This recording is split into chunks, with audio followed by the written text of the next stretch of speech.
شروع د هغه پاک ذات په نوم باندې چې بخښونکی او مهربانه دی. شروع د هغه پاک ذات په نوم باندې چې د تمامو مخلوقاتو روزي رسان دی. شروع د هغه پاک ذات په نوم باندې چې د عزت او ذلت ورکولو والا ساختن دی. د وطن رادیو FM 90.8 ډېر خوږو درنو اورېدونکو د خپل کوربه د دل له اړخه د مینې خلوص نه ډک نیکې هیلې احترامات او سلامونه قبول او منظور کوي. هیله ده چې روغ جوړ او خوشحاله به یې. قدرمن اورېدونکو لکه څنګه چې تاسو ته نننۍ خپرونه څه ناشنا غوندې ښکاري، خو دا خپرونه چې کومه وه دا به د اتوار په ورځ او د پیر په شپه د 11 بجو نه والي تر 12 بجو پورې به زموږ خپرونه وه. کیسه به درته وایم. د وخت د ورځې د بدلېدو له کبله به اوس موږ د هر پیر 11 بجو نه والي تر 12 بجو پورې راځو او ستاسو دپاره به راوړو خپرونه.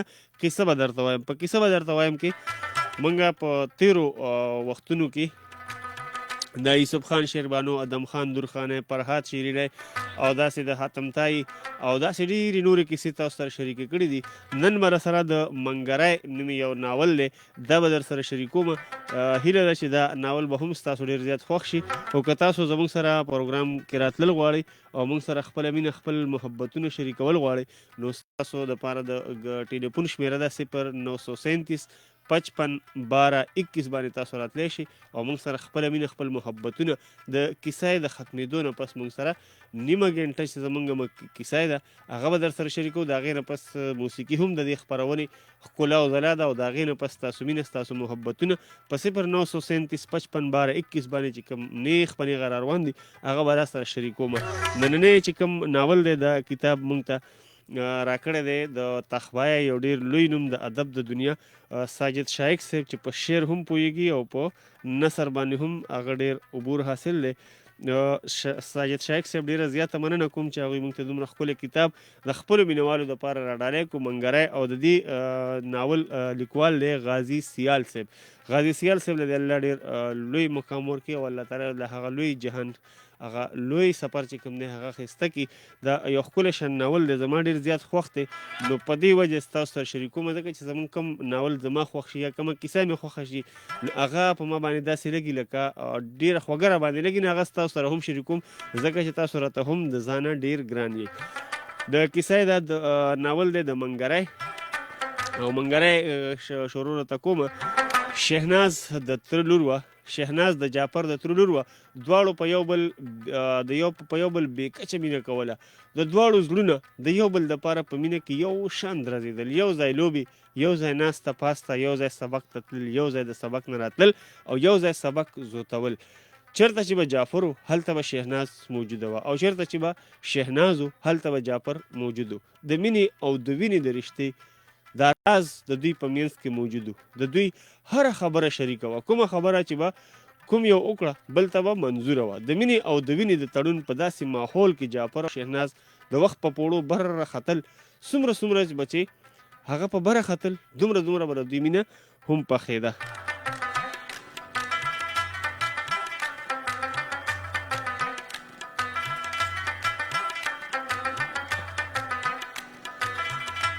اوس شهناز 14 کالو ته رسېدلې وه او جعفر د 18 کالو زلمی و. د دوی مینه هم په عروج وه. د دواړو په زړونو کې د مینې جذبې په غورځنګونو وي. تنکۍ پاکې او بې غرضه مینې د دواړو په زړونو کې درزېدل زده کړي وو. اوس د دوی په منځ کې د رسم و رواج دیوال هم راولاړ شوی و. اوس خو به چې کومه خبره په خوله کېده هغه خبره به اوس صرف سترګو کوله. اوس خو به په نیمه خبره په خوله کې او نیمه خبره په زړه کې پاتې شوه. ژبې بندې وي خو سترګې ګویانې وي. او اوس خو دوی دواړه یو بل ته ورنږدې کېدو کې هم شرم زده کړي وو. د شهناز او د جعفر د کورونو په منځ کې څه دومره فاصله نه وه، خو که څه هم د کورونو په منځ کې فاصله وه خو د زړونو فاصله لنډه وه. کله به چې سترګې د سترګو سره وجنګېدې نو مینه به بېواره په زړونو کې په غورځنګونو شوه. په سترګو کې به یوه شوخي پیدا شوه. د سترګو په دغه جنګ کې به اکثر د شهناز سترګو ماتې وخوړه. لکه چې به د جعفر د سترګو سره د جنګ طاقت نه و. هغه د زړه د کیفیت نه خبر وه خو دا کیفیت د هغې ژبې نه شو راوستی. هغې ته به چې د کله جعفر په ډک نظر وکتل نو د هغې زړه به بېواره درزا شروع کړه. هغې د جعفر دغه نظر ته هیڅ نوم نشو ورکولی. هغه په دې هم ښه پوهېده چې جعفر بې د ضرورته د هغې کور ته ولې راځي چې په ګینټو خبرې کوي او هغه به د ځان سره په خپله موسکی شوه. شهناز د وړوکوالي نه د شهناز پلار جعفر ته ورپنوم کړې وه چې دا هم د دوی د پلارانو په منځ کې د ورورولۍ او د مینې یو لوی ثبوت و چې د مینې او د وینې د رشتې تړون یو مضبوط بنیاد ایښی و. خو دا مضبوط بنیاد د جعفر د پلار تر مرګه پورې مضبوط و. هر کله چې د جعفر پلار سترګې پټې شوې نو د شهناز پلار هم سترګې بدلې کړې او په سترګو کې یې د غرض پټای ولګولې. جعفر ته به یې اوس د کرکې او د نفرت په نظر کتل، حرص او لالچ په مخه کړي وو. اوس چې هغه د ورور سترګې نه لیدې نو ځکه یې د جعفر نه هم سترګې واړولې او د هغه نه به یې ډډه کوله. د جعفر که یو طرف ته تعلیم نیمګړی پاتې شو نو بل طرف ته ذهني پریشانۍ هم ورسره مل وې. بېروزګاري یې بیله وه. د پلار د مرګ نه پس په هغه د تنګ دستی یو تندر راغورځېدلی و. مالي حالت یې هم خراب شوی و. د نیکه نه چې ورته څه جایداد پاتې شوی و هغه خو یې څه د پلار په علاج خرڅ کړو او څه یې نور د کور په ضرورتونو او ځان ته د روزګار په پیدا کولو کې ولګېده. خو روزګار پیدا کول هم دلته په ډېر دولت، اپروچ، سفارش، پرسنالټي باندې کیږي او د جعفر خو نه دولت و، نه اپروچ، نه سفارش او نه یې څه داسې پرسنالټي وه چې هغه ته پرې روزګار میلاو شوی وي. خو آفرین شه په داسې زوی لکه جعفر چې د پلار په علاج معالجه کې یې هیڅ کسر پرېښی نه و، نه د ځان د ستړیا فکر ورسره و او نه یې پیسې ته کتل. ډاکټر به چې څه ورته ښودل جعفر به په هغې عمل کوو چې هر څنګه به وه ده به را پیدا کول. د جعفر د پلار د کولمو کینسر و او د کینسر غوندې موذي مرض چې کم دی د جعفر دپاره څه معمولي خبره نه وه. دا د هغه دپاره د هغه د استطاعت نه ډېر لرې و. نور چې مور څه کالي پتري چې د یادګار په تور یې ایښي وو هغه یې هم په پلار په علاج خرڅ کړل. ولې بیا هم پلار یې د مرګ نه بچ نه کړی شو او اخر انا لله و انا الیه راجعون چې مړ شو. هغه بېروزګاره و. د ډېرو دفترونو که هغه پرایویټو او که سرکاري چکرې لګولې وي خو د مایوسۍ نه بغیر به یې څه راوړل چې مایوسي د ازل نه د هغه په نصیب کې لیکلې شوې وه. هم دا وجه ده چې د شهناز پلار هم د هغه نه سترګې واړولې او د ملک امین په ډېر دولت او شهرت یې سترګې ورخښې کړې. د هغه د زړه آینه اوس خیرنه شوې وه. هغه ته اوس د وینې د رشتې څه ضرورت نو پاتې شوی. اوس د ملک امین هم ټولې مهربانیانې د شهناز په پلار وي او شاید هم دا وجه وه چې د شهناز د کویدن خبره هم اوس د ملک امین د زوی سره وشوه.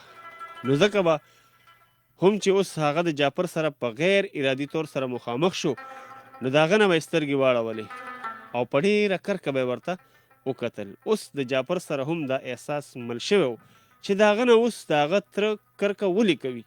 هغه سره خو د خپلې بېروزګارۍ او د غریبۍ احساس و. دا پته خو هغه ته نه وه چې د شهناز خبره یې هم د بل چا سره کړې وه او د هغه تره د ملک امین دولت سترګې پټې کړې وي او هم د دولت اثرې خوړلی دی. هسې خو د شهناز کره په تلو راتلو که په جعفر هیڅ قسم پابندي نه وه او نه چاته پرې څه اعتراض و. خو که څه اعتراض هم و هغه د شهناز د پلار و. هغه چې ورځ د شهناز مور ته ووایي جعفر ته ووایه چې بې ضرورته کور ته نه راځي او چې د شهناز مور هغه ته دا خبره ور یاده کړه چې ولې شهناز د هغه چنغله نه ده څه، هغه ستا واره نه دی، هغه د هغه په نوم نسب نه ده څه او هغه شهناز د هغه په نوم نسب باندې نه ده څه. د شهناز د مور په داسې جواب ورکولو هغه غلی شو او څه سوچ به په مخه کړو. خو د جعفر کور ته راتلل یې بلکل خوښ نو او په چل کې یې جعفر نه ځان یوې ډډې ته کول غوښتل ځکه چې اوس د شهناز د کویدن خبره هم د ملک امین د زوی سمین جان سره شوې وه او بل اوس د هغه لاس هم تشوي. هغه جعفر چې اول به یې د شهناز په کور کې په پارونو ناسته کوله خو د تره به یې هیڅ اعتراض نو. خو ولې اوس چې هغه بېروزګاره او د پلار د کینسر مرض سرګردانه کړی و تنګدستي بیله وه په داسې وخت کې چې هغه نه د وینې د رشتې ضرورت محسوس کړو او نه پکړې او نه په هغه ټینګه واده باندې پاتې شو. یو ورځ چې شهناز په کور کې یوازې وه مور یې چرته تلې وه. په داسې وخت کې جعفر د شهناز د کره تللی و.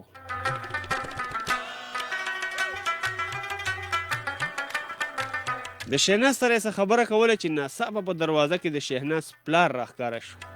دغه وخت د هغه په خوله کې خبره پاتې شوه.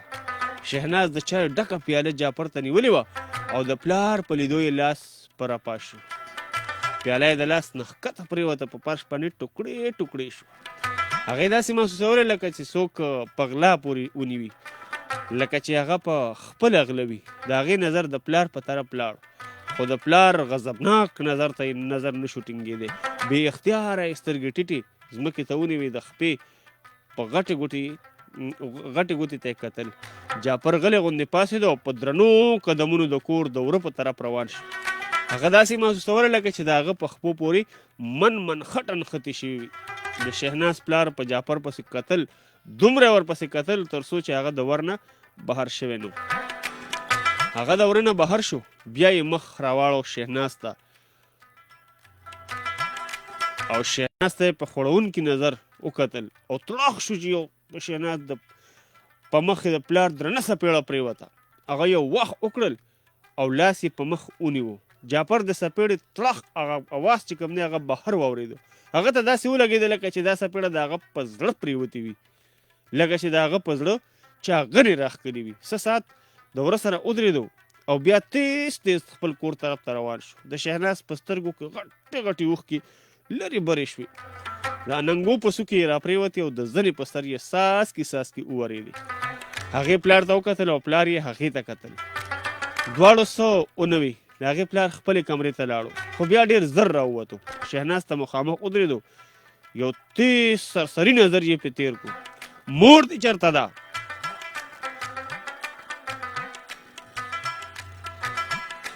خدای خبر. د شهناز پلار په غوسه کې پوښتنه وکړه، مور دې چېرته ده؟ هغې ورته ویل چې خدای خبر چېرته تللې ده، اوس هم دلته وه. شهناز په ترهنده اواز کې او په جړونکي اواز کې پلار ته جواب کې وویل، جعفر خدای خبر چې چېرته تللې ده، اوس هم دلته وه. پلار ورته وایي جعفر ولې راغلی و؟ د پلار په لهجه کې لږ استفسار و. هغه شهناز ته وایي هسې. شهناز وایي هسې؟ دا خو څه خبره نه شوه چې هسې. ستا هغې مور ته څو ځله ما ویلي دي چې هغه د بې ضرورته کور ته نه راځي، خو هغه بیا هم خدای خبر د هغې د پلار نور هم څه ډېر ووی چې ویلي نه وي په کار. او دې سره بیا خپلې کمرې ته ننوت او شهناز لکه د بوت ولاړه وه، لکه چې هغه ځمکې نیولې وي. خو د هغې سره دا احساس هم مل شوی و چې جعفر مرور شو. د چا نه؟ زما نه، که د خپله ځانه او که د نصیب نه. شاید دا پته هغه ته خپله هم نه وه. هغه لا په دا سوچ کې و چې پلار یې بیا یو ځل په اضطراب کې راووت. لر بر یې وکتل او په دا خیال چې که د شهناز مور یې ولیده، خو هغه چې ودرېده بیا واپس خپلې کمرې ته ننوت او په ځان پسې یې ور بند کړو. شهناز چې په دا پوه شوه چې پلار یې سملاستو، هغه هم په تیر ملا په کټ کې پرېوته او په دا واقعي سوچ کول شروع کړل او د پلار د داسې رویې بدلون ورته عجیبه ښکارېده چې د هغه رویه ولې داسې زر بدله شوه. د شپې وخت چې د شهناز د مور سره د هغې پلار په غوسه کې په زوره خبرې کولې او شهناز ورته غلی د دروازې سره ولاړه وه، خبرې ته یې غوږ نیولی و. جعفر خو نن بیا راغلی و، ته هغه ته ویلي نه دي؟ هغه ته وایي ستا نیازبینې لور ورسره خبرې کولې، چای هم ورته پخ کړې وه. د پلار لهجه ډېره غوسناکه وه. نو مور یې ورته وایي که راغلی و نو څه وشو، خپل د تره کور یو او بیا شهناز د هغه په نوم هم ده. د شهناز مور هغه ته ډېر په پسته لهجه کې ووایي. بیا ورته هغه وایي دا خبرې مه کوه، دا د وخت خبرې دي. هغه وخت شهناز وړه وه او اوس پیغله شوې ده. دا خبرې په زړه کې مه اچوه چې شهناز د هغه په نوم ده. د شهناز پلار په تمهیدي اواز کې ووایي دا خو زه هم ویم چې هغه وخت شهناز وړه وه او اوس پیغله ده، د خپلې مردۍ څښتنه ده. هغې صفا ویلي دي چې جعفر زما خاوند دی او زه بغیر د هغه نه بل چاته نه ودېږم. د شهناز مور هغه ته خبرداری ورکړو. شهناز پلار ورته څه مطلب؟ د شهناز پلار په ډېر حیرانتیا سره او ډېر په غوسه کې و چې څه مطلب؟ د شهناز مور ورته مطلب دا چې شر خوله مني او دا د شر حکم هم دی چې کومه جنایه په وړوکوالي کې د چا په نوم وي او هغه جنایه بلوغت ته ورسي او اوس هغه د مردای خاونده ده چې انکار کوي او که اقرار کوي او که اقرار کوي نو بیا د هغه دا د چا په نوم چې د منسوب شوي ده او که غلی پاتې شوه نو نکاح ماتېږي او بیا یې د مور پلار اختیار جوړېدی شي که بل نکاح پې تړي. د شهناز مور هغه د شر د حکم نه هم خبر کو او خبره یې ورته واضحه کړه. گویا شهناز دا اعلان هم کړی دی چې هغه بغیر د جعفر نه بل چاته نه ودیږي. دا خو د پښتنې معاشرې نه بغاوت کول دي. پښتنې پیغلې په خپله خوله هم چېرته داسې کړي دي. د شهناز پلار ډېر په فکرمندۍ په انداز کې خپل تندی په دواړه لاسه ونیو. تا په خپله د هغه د پلار سره ژبه کړې ده، هغه تا سره څه زور خو نه او اوس چې د خپلې ژبې نه اوړې دا بده خبره ده. هغې صحیح د پښتو لار ورته وښوده. تشور په نوم کړی مې وه، څه نکاح خو مې پرې نه و تړلی ورته او د وړوکوالي نکاح صحیح کېږي نه، هم نه وي د بلوغت په وخت کې بیا د سره تړلی شي. د شهناز پلار دا خبره وکړه. دا خو زه ویم هغې سم د بلوغت سره دا اقرار کړی دی چې زما خاوند صرف جعفر دی، بل هیڅ څوک نشي کېدی. مور د شهناز د فیصلې نه هم خبر کړه. بس نور څه ونه وای، دا به هم وکتی شي چې هغه بغیر د جعفر نه بل چاته ودیږي او که نه.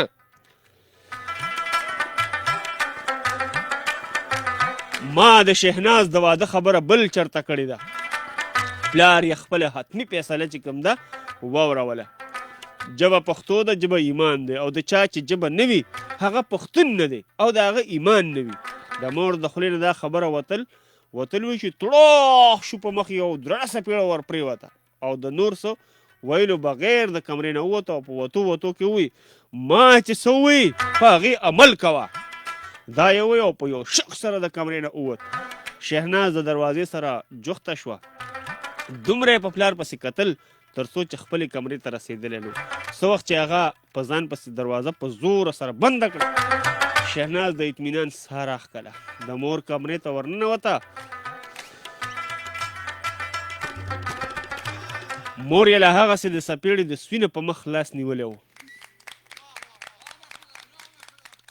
مور یې چې داسې په جړا ولیده ورغاړه وته او په زوره یې ورته وجړل. مور او لور دواړه په جړا شو. دواړو په جړا ښه زړونه تش کړل. دا څه وشو مورې؟ شهناز په سلګو کې وویل چې دا څه وشو مورې؟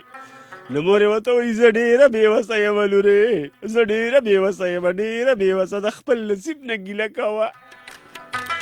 که دا نصیب وي نو دا نصیب خو زه په خپله هم جوړولی شم. دا ستا د پلار فیصله ده لورې. ما ته زما د پلار دا فیصله منظوره نه ده، ځکه چې دا زما د ژوند فیصله ده. زما د ژوند د فیصلې زما پلار ته هیڅ حق حاصل نه دی. زه به د خپل ژوند فیصله هم په خپله کوم. داسې مه وایه لورې، تباهي به راشي. چې زه تباه کېږم، د بل چا د تباهۍ سره زما هیڅ غرض نشته. زه عاقله یم، زه بالغه یم، لیونی هم نه یم، شعور لرم، عقل لرم. زه پرون هم د جعفر یم او نن هم د جعفر یم. زه څه کته نه یم چې په هر څاروي باندې به پرته یم. لورې، لوڼو تل د پلارانو فیصلې ته غاړه ایښې ده. لوڼو تل د پلارانو فیصلې ته غاړه ایښې ده. مورې، تا خو دومره اسانه کړه لکه چې لور د قربانۍ دویم نوم وي، لکه چې لور دنیا ته راغلې هم د قربانۍ دپاره وي. د ښځې د تقدیر فیصلې د سړو په لاس کېږي چې ښځه د سړو په مقابله کې هیڅ شی نه دی او ته هم یوه ښځه یې. او مورې چې ته هم داسې وایې نو قیامت به راشي. قیامت خو راغلی دی لورې. اوس خو چې کوم طرف ته ګورې قیامت دی. د شهناز اواز غریو ونیو او په سلګو شوه. مور به چې د هغې دغه حالت ته کتل زړه به یې خولې ته راته. هغه مجبوره وه، بېوسه وه، د هغې هېڅ وس نه رسېده. هغه د خاوند په دغه سخته رویه ډېره فکرمنده وه. هغې د خپلې بربادۍ جنازه په خپلو سترګو لیده خو هېڅ یې نشو کولی. اوس د شهناز پلار د دغې خبرې نه د انا مسله جوړه کړې وه. که یو طرف ته د شهناز د ژوند مسله ده نو بل طرف ته تباهي او بربادي وه. هغه په عجیبه کشمکش کې مبتلا وه. د شهناز پلار ته دولت پکار و. د شهناز پلار ته دولت پکارو، د جعفر سره دولت چرته و. هغه غریب خو د پلار په مرګ باندې هر سال وزولی او هم دا د هغوی په منځ کې خلیج و.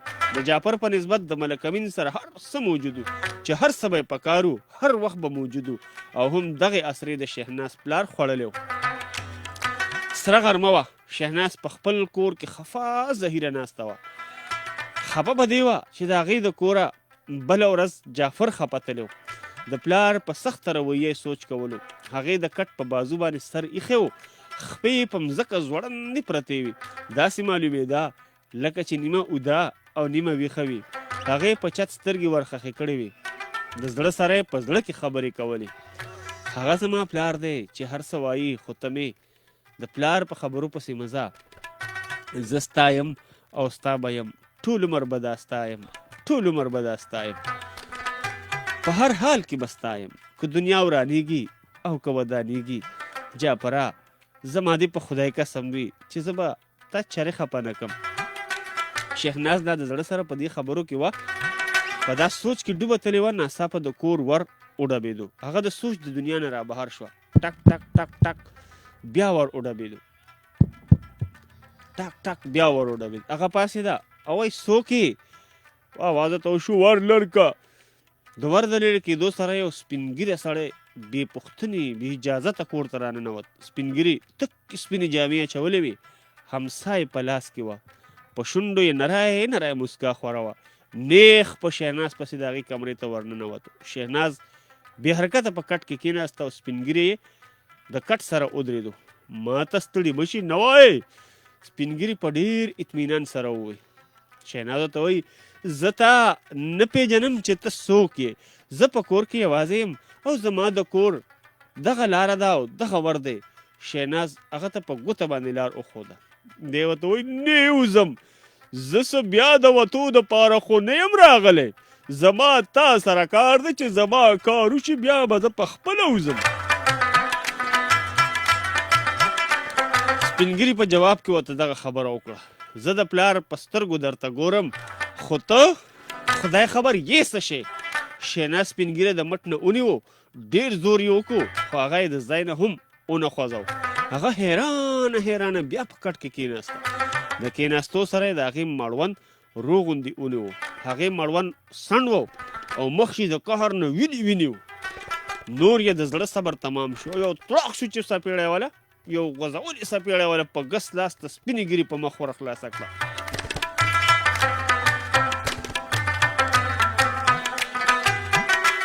هغه چې مخ راواړو، ږیره یې څه د شهناز لاسونو کې وه او څه کوزه پرته وه او بریتونه یې شهناز لاس ور وغځول، راویشو کول. جعفره ته؟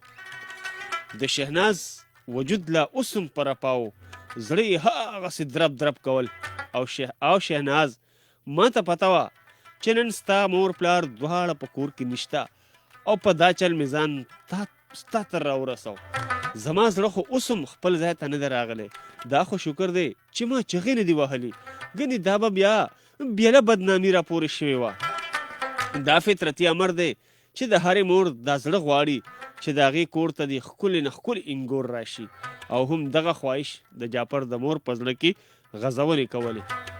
د هغې خو شهناز د اولې ورځې نه خوښه وه او دا یې غوښتل چې د زر نه زر دی هغه خپل کور ته شهناز راولي.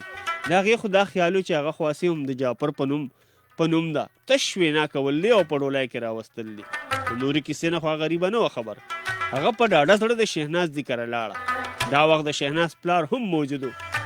هغه خپله مدعا تېره کړه او هغې ورته وویل چې زه خو راغلی یم لالا د شهناز پسې. شهناز خو هسې هم د هغه په نوم ده، زه وایم چې بستر کوری کو. هغه چې متل دی تشه لاسه دشمن مې ته یې. په مصداق د شهناز پلار د جعفر په مور سترګې راوویستې، ډېره بده یې ورټله.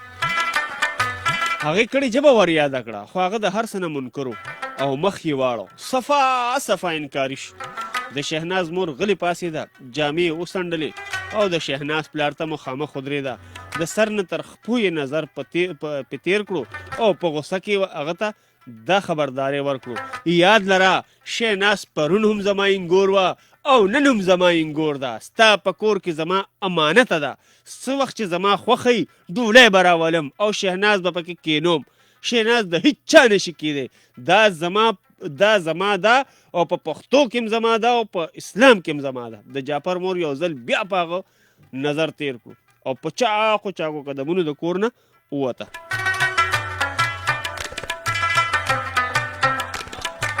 په بله ورځ څه ګورو چې د شهناز د کویدن ډزې وشوې، خواږه وویشلې شول، مټیایانې تقسیم شوې، نکریزې ګډېدې. د هر طرف نه د مبارکباد اوازونه خواره شول. ستا دې مبارک شي، د ده دې مبارک شي، د بلې دې مبارک شي، د مور دې مبارک شي، د پلار دې مبارک شي. شهناز د خپلې کویدنې ډزې اورېدې. داسې ښکارېده لکه چې دا ډزې د هغوی په وجود باندې کېږي، لکه چې دا ډزو د جعفر لکه چې دغه ډزې د جعفر وجود ټول زخمی دی، لکه چې دواړه یو برابر په دا ډزو لګېدلي وي او دواړه زخمی وي. شهناز په ژړا ده ځکه چې اوس بغیر د ژړا نه د هغې سره نور هیڅ نشته، هیڅ نه وي ورسره.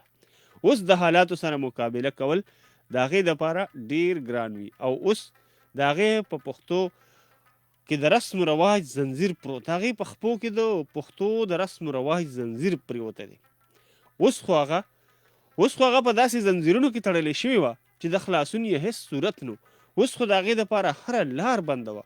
بغیر د تېښتې نه هغې به د خودکشي کړې وه. خو دا هم ورته بزدلي ښکارېده چې په مذهب کې ورته غټه ګناه ویلې کېده. جعفره، ما د ځان سره یوه بله فیصله کړې ده چې په هغې کې به ته هم را سره شریک یې او دا فیصله بغیر د تا نه نیمګړې وي. واده وکړه چې ما سره به په دغه فیصله کې شریک یې. د شهناز په سترګو کې یو سوال و چې جعفر یې د جواب په تلاش کې و.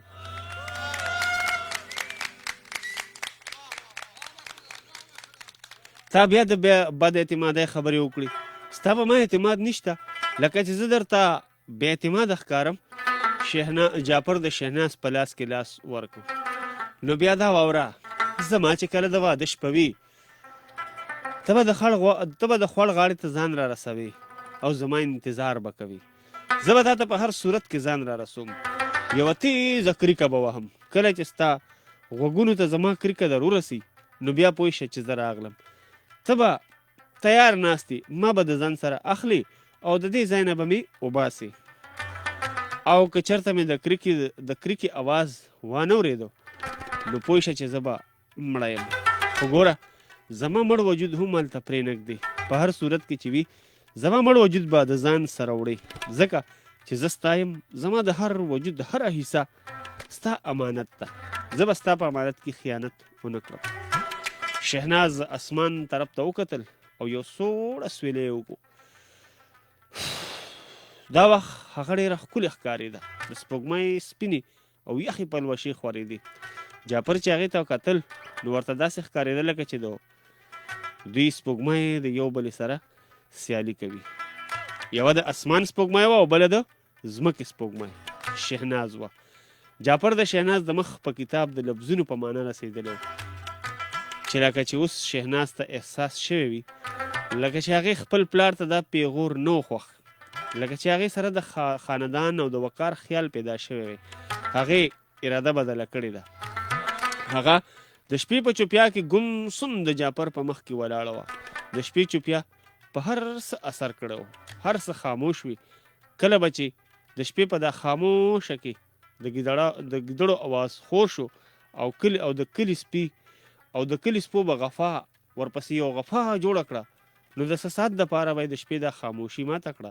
خو بیا به ډېره زر خوره شوه. شهناز د شپې په داسې چوپیا کې د جعفر سره په خپل درشل اخري قدم هم اړولی و. هغې د اطمینان ساه راښکله. د کور بندیانو چا هم ونه لیده او خپلې کمرې ته یې ځان ورسوه. جعفر دومره ولاړ و چې څو پوه شو چې اوس به د خپلې کمرې ته رسېدلی وي. بیا واپس شو او د خپل کور په طرف یې مخه ونیوه. هغه ورځ چې د شهناز د واده شپه وه په سره جوړه جماولې ناسته وه. سندرې ویلې شوې، تاڼې ټکېدلې، ټوکې ټکالې په همزولو کې ویشتې شوې. ټول کور خوشحاله و. خو یوه شهناز وه چې قسم وسوسو په مخه کړې وه. نن د سهار نه په اسمان وریځې خورې وې، نری باران ورېدو. موسم ډیر خوشګوار هغه په داسې خوشګوار او زړه راښکونکې فضا کې ناوې جوړه کړې شوې وه. دا واده ټول رسمونه چې پوره شول، شپه قراره شوه. سمین جان هم خپلو ملګرو رخصت کړو او د ناوې کمرې ته ورننوتو. نن د هغه د زړه ارمان پوره کېدونکی و. نن شهناز ټول ټاله د سمین جان وه. هغه د شهناز په سپین مړوند سر لګولو ته ډېر لیواله چې کله به د شهناز په مړوند سر لګوي. شهناز په پالنګ کې ناسته وه. زړه ورته قسم خبرې کولې. زړه ته یې غوږ نیولی و. زړه به ورته کله څه وي او کله څه. خدای خبر څه به کېږي. هغه په دا سوچ کې ولاړه ډوبه تلې وه، د ځان نه بې خبره، چې ناڅاپه سمین جان د کمرې په دروازه کې راښکاره شو. د هغې نظر دروازې طرف ته لاړو. هغه وبوګنېده. د زړه درزا یې تیزه شوه. سمین جان یې د پالنګ سره ولاړو. دا وخت اسمان پک وهل. د اسمان د پړق تیزه برېښنا د کمرې د روشندان نه د هغې په مخ پرېوته. هغې ځان راټول کړو. سمین جان د کمرې ټول روشندانونه بند کړل او په پالنګ کې د شهناز سره کېناست. هغه د شهناز په طرف لاسونه ور وغځول او د هغې د مخ نه پلو لرې کړو. هغې نور هم ځان راغونډ کړو او د هغه لاسونه یې د ځان نه لرې سڼ وهل. رانږدې نه شي ګورئ. شهناز په بېزارۍ سره ووي. د هغې په اواز کې طرحه وه او یو خوف و. زما نه د لرې کېدو کوشش مه کوه. ته اوس زما یې او اوس خو ستا ټول وجود زما په اختیار کې دی. یاد لره چې زه ستا مجازي خدای هم یم. سمین جان هغې ته د هغې د خاوند د ثابتولو په انداز کې په فاتحانه لهجه کې ووی: دا ستا وهم دی شهناز، طنزه نه وي. دا ستا وهم دی، دا حقیقت دی او د حقیقت نه سترګې مه پټوه. د سمین جان په لهجه کې تریخوالی هم و او ډېر په تریخ اواز یې ورته ووی: دا محض یو رسم ادا کول وي، حقیقت نه دی. شهناز ډېر په ډاډه زړه باندې دا خبره وکړه چې دا محض یو رسم ادا کول وي، حقیقت نه دی. هر څه چې دی خو ته زما یې، زه ستا خاوند یم. ته زما ارمان وې او دا ارمان زما پوره شو. د سمین جان انداز بدل شو. دا ارمان به دې په زړه کې پاتې شي. شهناز په ډېر جرأتمندانه لهجه کې ووی: دا ارمان خو به زه ضرور پوره کوم. دې سره سمین جان د شهناز په مخ یوه زورداره څپېړه ور خلاصه کړه. د یو وخت سره نږدې وه چې د پالنګ نه پرېوته، خو ډېر زر یې ځان سنبال کړو. په مخ کې لاس ونیو. هغه چې ځان ته بیا خبرېده، سمین جان ټینګه په غېږ کې نیولې وه. ډېر لاس خپې ووهل او نیغه یې په پالنګ کې ور وویشته. سمین جان د هغې ټول وجود کابو کړی. خدای خبر چې دا وخت په هغې کې دومره زور د کومې راغی چې د هغه ځیګر ته یې برغې رتې سمې کړې او په زور سره یې ور خلاصې کړې. هغه یې د پالنګ ته کوز ور وغورځو او خپله یې د دروازې طرف ته منډه کړه. کړپ شو چې دروازه یې زنځیر خلاص شو. هغې لا دروازه نه وه خلاصه کړې چې سمین جان د شا د طرف نه بیا نیولې وه او داسې په مضبوطۍ سره یې د هغې دواړه لاس کابو کړي وو چې د خلاصوي هېڅ صورت نه و. هغې ډېر وس وکړو، خو دا ځل یې د هغه په مضبوطو مټو کې ډېره بده ګیره وه. د هغې ځای په ځای جامې هم وشلېدې چې د وجود ځینې حصې یې صفا پکې ښکارېدې. هغې به چې د خپل وجود حصو ته کتل نو نوره به ورسره هم د ځان خطره شوه، ځکه چې شهناز لاندې او سمین جان د باندې. دا وخت په قدرتي طور سره د شهناز لاس تماچې ته ورسېده چې د کور نه یې په بړه پټه راوړې وه. ډش شو چې ګوله یې وچلېده. که ژوند وفا وکړه ستاګانې بې وفایي وکړه نو نوره کیسه به راته په راروانه خپرونه کې کومه انشاءالله. په راروانه خپرونه کې بیا د پیر په شپه، د پیر په ورځ او د نهې په شپه باندې به د سره بیا نوره کیسه شریکوم. اوس په لاړ شو یو وړې شان دمې طرف تر دمې نه پس بیا راځم. چېرته مه ځئ، خپل 0937551221 باندې ستاسو مینه، ستاسو محبتونه به د دې وړې شان دمې نه پس نیغ په نیغه شریکو. هیله لرم چې ستاسو به نننی ناول منګری ډېر زیات خوښ شوی. په دغه حواله باندې به موږ سره د ټلیفون په کرښه په 0937551221 باندې راځئ او موږ سره به خپله مینه شریکوئ. راځئ چې واورو یو ښکلی شان سندره. د هغې نه پس بیا راځم. چېرته مه دی، خپل وطن رادیو FM 90.8 او خپل کوربه سید عادل سره.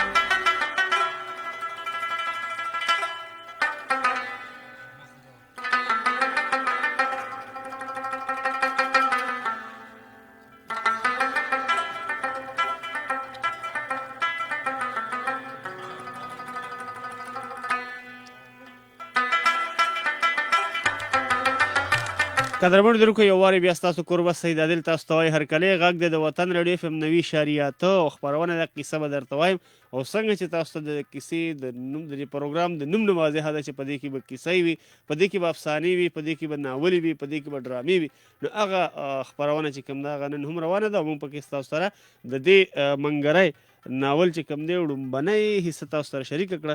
هیله لرم چې ستاسو به ډېره خوښه شوې وي. هغه به ستاسو د مینې ستاسو د محبتونو نه پته لګي کوم چې په 0937 55 12 21 باندې را روان دي. نو ستاسو ډېر وخت نه اخلم او نیغ په نیغ ځم ستاسو کالونو طرف ته او ګورم به چې نننی ناول چې کوم دی نننی کیسه چې کوم ده منګری هغې تاسو په کوم نظر ګورئ. نو لومبنی کالر د دې خپرونې. السلام علیکم. وعلیکم السلام. جی دا ښکلی اواز د چا دی او د کوم ځای نه دی؟ اسیم ماما خبرې کوم د بونیر کې. اسیم ماما هرکلی راته وایو، ډېر ستړي مشي راته وایو، څه حال دی؟ بالکل خیر خیریت دی. منګری کیسه دې واورېده که نه؟ بالکل مې واورېده او ګوت په ګوت مې واورېده. څنګه وه؟ کوم ځای دې پکې ډېر خوښ شو؟ کوم کردار دې پکې ډېر خوښېږي؟ کردار مې ډېر خوښ شو چې پلار بالکل د پښتو کار کړی جی او خپل لوز یې لکه پښتون سړی خپل لوز ماتی نه او خپل لوز پالي که نه. جی نو دی پکې ډېره لویه مسله راښکړې وه چې هغه د دولت په لاس کې لاړ شو او هغه خپله لورې لکه د خپلو وروڼه منع کړه او ور یې ورته نه کړه. نو دا د ظلم وکړو. ورواره خو هم بچی که نه؟ ولې نه خامخا او دغه هم بچی و. پکار وه چې د بیا د دې پکار دا وه چې لکه هغه د جعفر پلار وفات شوی او مړ شوی او هغه بیا سرې پاتې شوی، پکار چې هغه سره نور همدردي سیوا کړی وی. هغه د غریبۍ خیال یې ساتلی او د هغه مې د ځان سره شریک کړی نو دی بچی ګڼلی. صحیح. ډېره ډېره مننه. په الله ګران شي. یو جهان مننه ستاسو د مینې. هله د ډېر کار در کم په ډېر ښه انداز کې دې وکړه. نو کاله د خدای ډېر وبر کړي. ډېره مننه. ډېر عمر سره د خوشحالو سره ستاسو. ډېره ډېره مننه جی. یو جهان مننه ستاسو د مینې. اسیم ماما او د بونیر نه وایي چې کیسه مې ډېره زیاته خوښه شوه او ډېر په ښه انداز کې دې وکړه. السلام علیکم. السلام علیکم. د بعضې مینهوالو هغه راتلل سوي سم د لیوانو هغه خوب د راتلو سره بیا تښتېدلی وي. السلام علیکم. وعلیکم السلام. جی دا خوږ اواز د چا دی؟ سلیم تخبین خبره کوم. سلیم د تخبین. ستړي شي راته وایي ورور جانه. ډېره مننه. جی کیسه دې واورېده که نه؟ بالکل دې شروع نه ورته. دا خو مخکې اتوار ته وکړه. بالکل په ورځ لس خبرې لس سندرې وې. لس خبرې لس کونترې نه لس سندرې او لس سندرې. جی ته نن پیر ته راغلی؟ جی نن اوس د پیر په ورځ باندې به راځو انشاءالله. تا مخکنۍ کیسه شاکرالله شاکر کیسې ختمې شولې؟ هغه ختمې نه دي خو نن کیسه را سره پرتې وي ډېرې زیاتې وي خو د منګری کیسه مې ډېره زیاته خوښه شوه. نو مې چې ستاسو سره شریکه کړم. نو دا کیسه په دلته څو کیسو کې چلې؟ دا خو به ګزاره کړه داول دې کړه خو الله به خیر کړي. الله به خیر کړي. ډېره اوږده دا به کم از کم یو میاشت لري. نه یو میاشت په رالو کړه. یو میاشت کې به تاسو هم د دې کیسې د مړ ته ورسوي که نه چې سرسري وکړو خبره به ختمه. تاسو نه به خوب درځي ما نه به خوب راځي به زر به ختمه کړو. خیر د نیمې ګنټې په ځای باندې مې 40 منټه راوسته. ډېره ښه. یو 10 منټه هم سیوا کړه د خیره سره. ډېر ښه انداز کې تاسو کیسه چلې کړه. ډېره مننه. په الله ګران شي. یو جهان مننه ستاسو. دا خو ډېره غلط وکړه چې خوري نه ورته کړه. صحیح. ډېره مننه چې خوشحاله اوسئ. سلیم ورورو زموږ سره تخبینه و چې کیسه مې ډېره خوښه شوه او دا خو به ډېره اوږده کیسه شي. دا خو به ډېره اوږده انشاءالله د نیمې ګنټې په ځای باندې هغه زه 40 منټو ستاسو ته کیسه کوم. السلام علیکم. وعلیکم السلام. وروره په خیره؟ ستړی یم د وطن یا طبیعت دې ښه دی؟ بالکل خیر خیریت دی. معاذ علي د بډبیرې نه. بالکل. او څنګه چلې؟ ما خو نن کیسه هم نه ضروري کیسه دې بدله که څه؟ د پیر په ورځ او د 9 په شپه به راځو اوس انشاءالله. هغه اتوار چېرته لاړو؟ اتوار لس خبرې لس سندرې. ها به دا خو ما ته نن پته ولګېده یار. ښه نو کیسه دې نه ده اورېدلې لکه؟ نه کیسه مې نه ده اورېدلې. هله د منګری کیسه به ډېره ښکلې کیسه ده. بس دا به د فیسبوک په مخ پرتې دا به زه وګورم انشاءالله که خیر. ډېره مننه. او نور طبیعت دې ښه دی؟ بس ښه دی د خیره سره. ستاسو دواګانې دي او یخې هواګانې دي. ته یو پروګرام دې بل هم واله که نه؟ یو پروګرام دې بل هم واله که تا کمرشل نه زوره کړی دی؟ ما خیال یې پرې تخبای په دې خلکو مې زغلی نه دی تخبای نه. نه مړه پرېږده پروډیوسر صاحب ته به مونږ جو کې درخواست به ورته وکړو که نه؟ انشاءالله زه کوشش کوم که رایې کړو ډېره به ښه بیا به سره پروګرامونه شروع کوم. خوشحاله اوسم تا ته. او ټول بډبیر ته سلام د الله پاک. ډیره مننه جی. وعلیکم السلام. یو جهان مننه مازری د بډبیر نه وای چې کیسه مې نه دا اورېدلې خو پروګرام کې مې حاضري وکړه د خپل موجودګۍ احساس راکو. بیا هم ډیره مننه. السلام علیکم. السلام علیکم. وعلیکم السلام ورحمت الله وبرکاته. وسره وایه کنه. الحمدلله خیر خیریت ده. خیر سره خپل پیژنګلو کې در سره وکړو زه هم خوشاله شم د مینوال هم خوشاله شم. اسلام خبرې کوم استاد څوک جی؟ شمس الاسلام. شمس الاسلام صاحب هر کله راته وایو ستړي بشي راته وایو سال اول دی. الله دې عزت وکړه. الله دې ګولې ګولې کیسه مو واوري د خو مزیدار کیسه ولې خپل کیسه وکړه جی. چا د ته وی جنن به کیسه د پلار ډېر د شیناز د پلار چې دی کنه ډېر به پښتو کار وکړو او دا په سترګو د لالچ پټي راپورې شي وی کنه. بالکل دا به دې سی هغه ستیر شي لالچ پیسې اثر کړی لالچ وکړو کنه او خپل پښتو غیرت هم تیر شول. یاره زه خو هم چې شهناز زنده‌باد دې د پښتو کارونه کوي انو وسو لوري خو غیرتي و پښتنه و کنه جی. کم لوز مشرانو کړیو او هغه پاغه دغه باندې لوز باندې کلاک ولاړو کار یو جنکه خو د سینه منی او نه غریب سړی منی کار دې چې لوري وی چې ځان د غریب دې ځین کار دې کړیو کنه. بالکل. او دې ډول پښتنه و د غیرت ډکه دا غریبي ارسه سره کړو دا مطلب دا ترجمه دې کنه. پدې کې یو بل سبق هم پروت دی زموږ د پاره. پدې کې ډېر سبقونه دي پدې ناول کې دا تاسو ووري کنه او تاسو ان شاء الله د عملګرتیا دغه سبق سره اخره پوری پدې جی. بل څه پکې ورو شتو کوشي پکې ورو ګوبیانو او داغه صبر ته وګوره هغه صبر تاسو سره لکه سیوا دي تاسو په ټیپورو ګولې وشته هغه عجز غلې ولاړ دی لکه ما بالکل غږ نه کوي دا سړی جعفر سړی او جعفر ورته لا دونه صبر کړی زه ما ورسره سم بیا دغه کو پر شندانو په چې وراوړی دا راخ کړي بیا په دې لارو کې سوګي بالکل وزلاري مدار کې ولاري ګوري گزار کا. امين. ډیر مننه کو نمو خبر کو کنه بس دعاګانو کې نیت ساتئ. ډیر مننه جی. یو جهان مننه تاسو دې بلی 0937 55 12 21 باندې پدینی منی مشوره دی 12 کې دوه والي او تاسو مين تاسو محبتونه ډیر په ګڼ شمیر کې روان دي. السلام علیکم. السلام علیکم. جاوید عادل بھائی عمر محمد تراب ضلع باجوړ. عمر محمد تراب صاحب سید عادل خبرې کوم. جاوید عادل نه سید عادل. سید عادل بھائی ته مهرباني یا زمانہ کله کله نام د خیر هیڅ خبره نه ده. هیڅ خبره نه ده. زه لک سپیشل فارس نه مولک معذور یم د خو الفاظ هم د صحیح نه روزي کنو. خیر زمونږ رورې په مونږ باندې ډیر ګران ما ورته ډیر کې سقي سوسوا جی ډیره مننه. خو زه د ټول مسلمانانو ورونو ته دا یو ورس کوم جی چې کله د څه د لونو د رښتې د مابین خبرې راتلې نو د لون نه بګه تاسو خامخا کوي. تر کوشش دا کوم چې د لونو نه په اجازه تلو لون نه په اجازه تخلو. بالکل. او الحمدلله زمون چې کوم خويندې مې نونه دي کنو جی هغه زمون سره د دنیا د دین په هر نسبت کې یو پښتنګ پتنګ ولاړ دي. بالکل. الحمدلله چې دې کې کوم مين او کوم غیرت او کوم پښتو فکر دا په دنیا په یو شي کې نه ان شاء الله. بالکل. او چې موږ د سره د دین خبرې مخې د ځان سره د دین او مذاکرې متو چې موږ د مدرسو ته لیګو موږ د سکولونو ته کې لیګو موږ د الله په لار کې د ځان سره بوزو. الحمدلله زموږ خځې ډېر ایماندار او غیرتمن کړي دي. بالکل. ډېر خپل خبره دی وکړه او ډېر او ټول خويند ته ټول ورونو ته سلام کوم او دا عبد الله محمد الله ملاخیل چې کوم رنګ کوي د لاور جی ته سپیشل سلام کوم ټول مینوال ته سلام او د وخت را کول یو جهان مننه تاسو په دې نیمه شپه دراتلو په جهانونو باندې مننه. 0937 55 12 21 باندې اخري کالران دي دا پکې اخلم چې خپل مين را سره شریک کړي د خپل موجودګۍ احساس را ترا کړی. السلام علیکم. السلام علیکم. وعلیکم السلام ورحمت الله وبرکاته. ورور مې څوک دی؟ ورګو خبرې کوم تابع نیازګل صاحب هر کله د توایو باندې تاسو یې نمبر باندې وختونه پای کوم خو نه ملای ته څه واورېدا. ننوال ډیر زیات کیسې ډېرې خوښې دي. یې نه چې بلو کې داسې پرورو لګي لکه چې په کور کې دنه پروت کنه. یې بس برستن کې پروت ها اواز د کور خلک و نوري یقینو کړه ټول به د خوب او باسي دا خو نیمه شپه ده. لګي تلاوت ته وناسي. تلاوت ته ناسي. تلاوت کوي.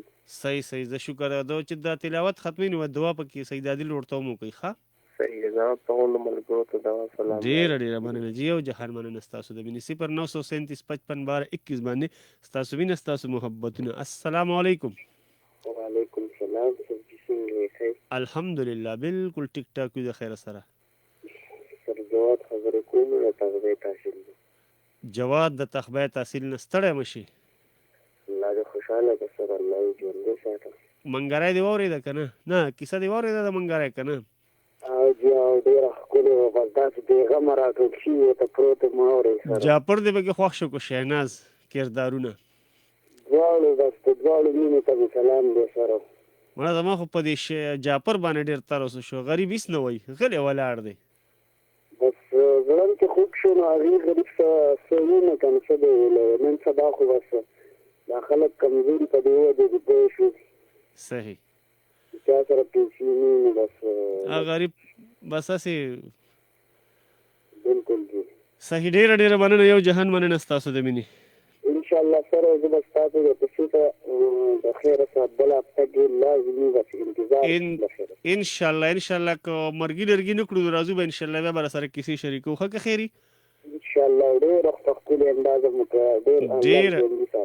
ډېره مننه جی یو جهان مننه ستاسو د مینې قدرمنو اورېدونکو هغه ګړی هغه لمحې هغه ساعتونه هغه وختونه هغه لمحې په سر ولاړې دي کوم چې به زموږ او ستاسو عرضي بلتون راولي که ژوند وفا وکړه او ساګانو به وفایي ونه کړه نو انشاءالله تعالی که مرګي لرګي نه کړو نو انشاءالله تعالی په بله ونه کې بیا د ګل په ورځ یعنې د پیر په ورځ باندې او د 9 په شپه د 11 بجو نه تر 12 بجو پورې ستاسو دا کوربه سید عادل یو وارې بیا راځي او ستاسو سره ور دې منګری دویمه حصه انشاءالله تعالی شریکوي. تر هغه دمه پورې کې د خولې نه مې څه داسې خبره وتلې وي چې ستاسو خاطر بدون شوی وي ستاسو زړه ته پې څه ازار رسېدلی وي د هغې دپاره غواړم د زړه له کومې نه ستاسو نه بخښنه کوم هم ډېره زیاته مننه چې دا یوه ګنټه مو زمونږ دا خپرونه کیسه به درته وایم دا واورېده. قدرمنو اورېدونکو په هغه ټولو مینهوالو ډېره زیاته مننه کوم یو جهان مننه د هغوی کومو مینهوالو زموږ خپرونه خوښه کړه او موږ سره راغلل موږ ته د خپلې موجودګۍ احساس راکړو موږ سره خپله مینه شریکه کړه د هغوی په جهانونو مننه او د هغه مینهوالو هم د زړه له کومې نه د زړه تل نه مننه کوم کوم مینهوالو چې زموږ خپرونه ډېر په خاموشۍ سره ورته یعنې په زړه کې خوښه کړه او موږ سره د خپلې مینې د اظهار ژبه ګونګیا وساتله د هغوی هم یو جهان مننه او په تلو کې د وطن رادیو FM 90.3 ټول منیجمنټ د ټول سټاف یو جهان مننه کوم چې په خپلو صلاحیتونو باندې زموږ غږ ستاسو تر غوږونو پورې درورسو خصوصا د سټیشن منیجر ښاغلي محبوب جبران بنیري صاحب او د هغوی سره د ټول ټیم د ټولو همکارو په جهانونو باندې مننه.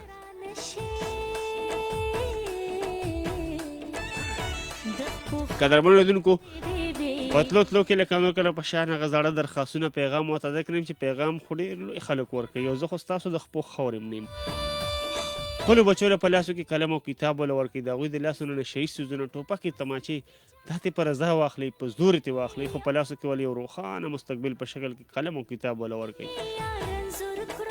دویم عجزانه درخواست چې پښتو وایئ پښتو لیکئ پښتو لولئ او پښتو کوئ هم.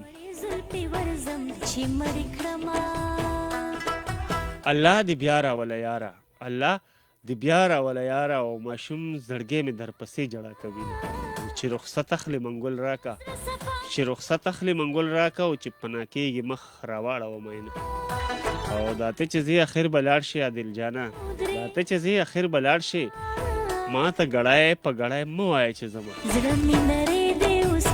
قدرمنو اورېدونکو هم په دې باندې خپل کوربه سید عادل له ورکړي اجازت چېرته هم چې ښه د آباد او شاد او بریالي اوسئ کور مو ودان شپه مو په خیر خواږه خوبونه مو نصیب شه د لوی الله په امان.